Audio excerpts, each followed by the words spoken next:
Recently, I came across an interesting piece from Democracy Now! That I would like to share, titled A Titanic Disparity and How the World Responds to Maritime Disasters.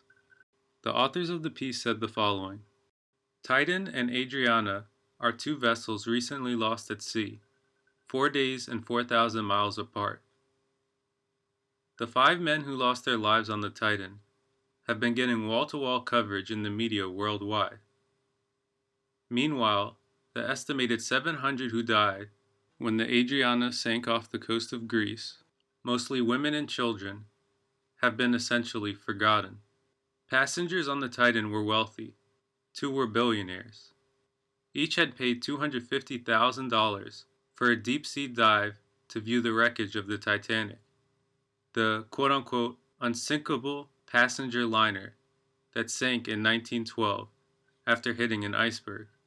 Those crammed onto the ramshackle Adriana fishing boat were seeking not adventure, but refuge from war, poverty, climate change, or any of the many other life-threatening crises that forced people to flee their homes with little more than the clothes on their back.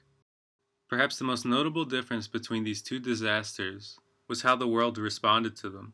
Governments immediately spent millions mounting a search and rescue operation to find the Titan, submerged somewhere in the North Atlantic, deep below an area twice the size of Connecticut.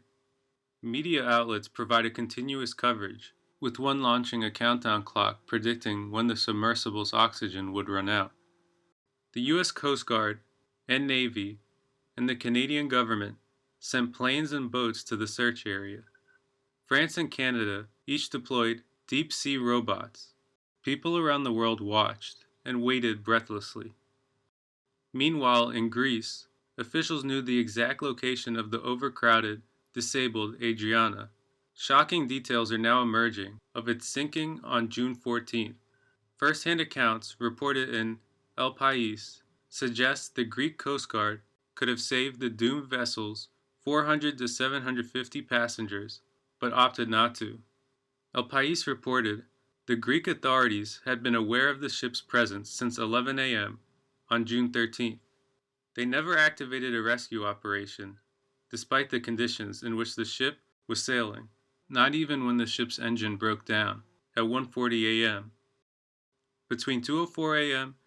and 2:19 a.m., the old metal fishing trawler jolted violently and then disappeared right before the eyes of the Greek Coast Guard.